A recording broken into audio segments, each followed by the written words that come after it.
They boarded a plane in 1925. It vanished midair, no signal, no wreckage, nothing. 100 years later, the same flight landed at LAX, with 3 passengers who hadn't aged a single day. But when they tried to scan their passports, the system said they'd been dead for a century. Rain slicked the glass walls of Los Angeles International Airport, turning the city's glow into streaks of liquid fire. Midnight pressed heavy on the terminal. The cleaning machines droned.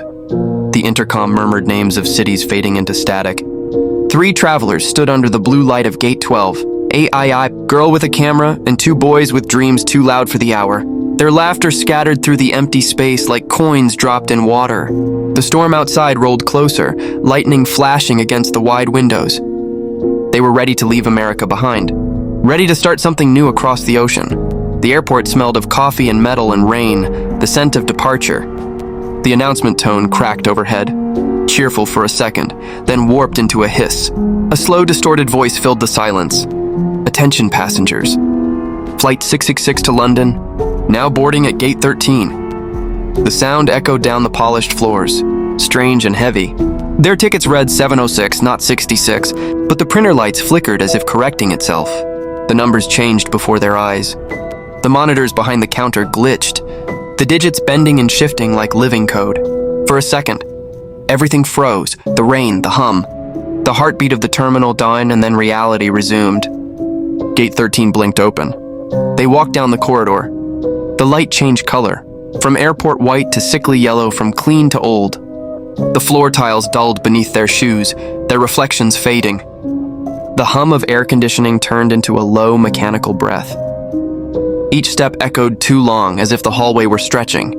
At the counter stood a woman in a vintage Pan Am uniform. Smile painted thin and motionless, her eyes glowed faintly blue. She handed them boarding passes that smelled faintly of smoke.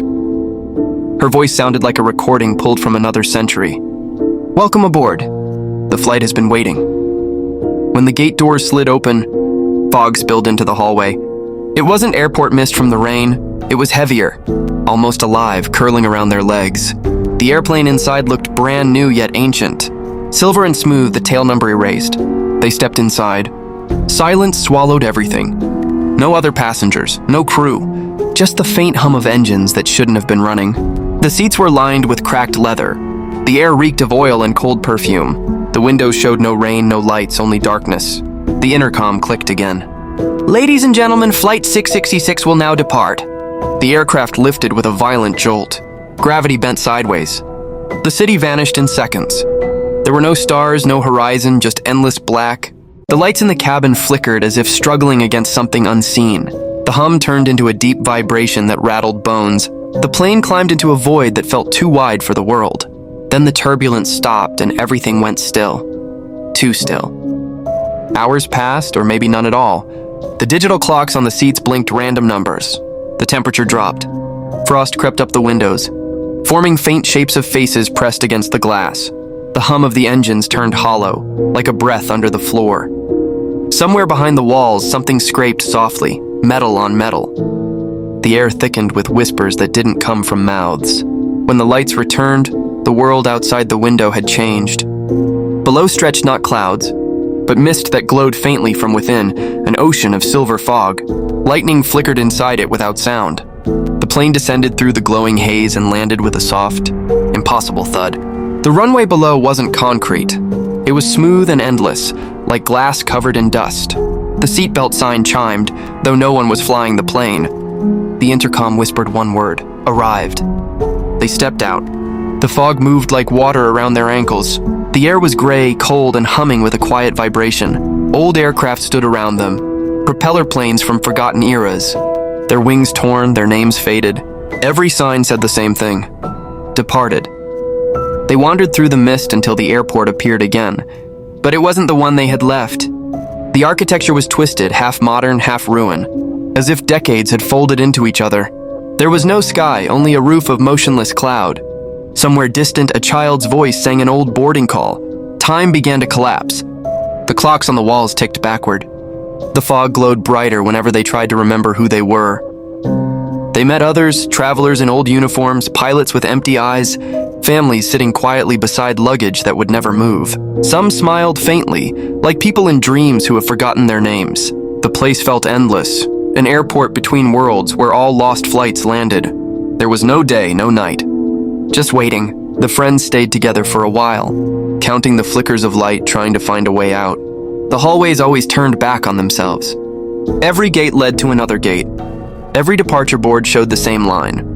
Flight 666, boarding soon. Their watches stopped. Their shadows faded. Sometimes the fog whispered their names in voices that sounded like each other. One by one, they began to change. The color of their eyes dulled. Their skin lost warmth. Their reflections disappeared from the metal surfaces. Time stretched into something unrecognizable. They stopped feeling hungry or tired. They simply existed like echoes trapped in a place too large for the living. Then one moment, a flicker.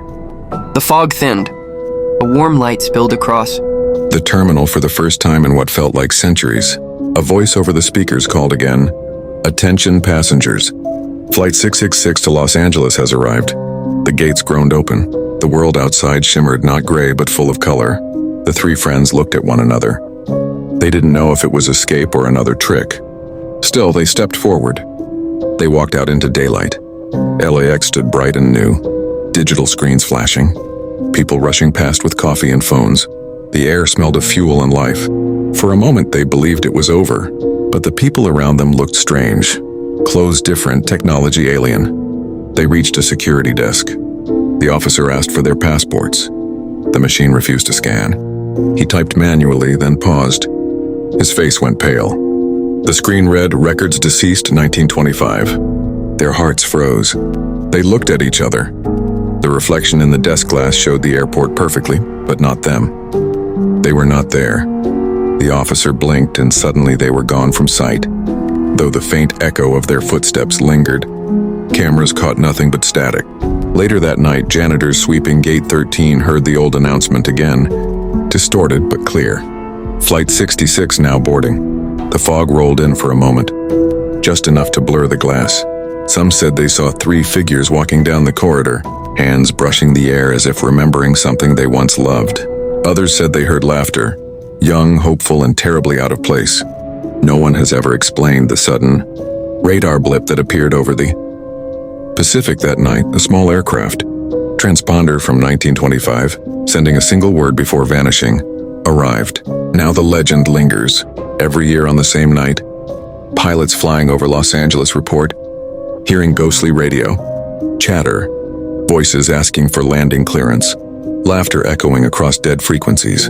And sometimes, in the reflection of airport glass at midnight, you can see a girl with a camera filming the runway that isn't there, her image fading slowly until nothing remains but the whisper of engines and the word every traveler fears most departed. Hello dear viewers, how was this video? And what do you think about this story? What will be happening in next episode?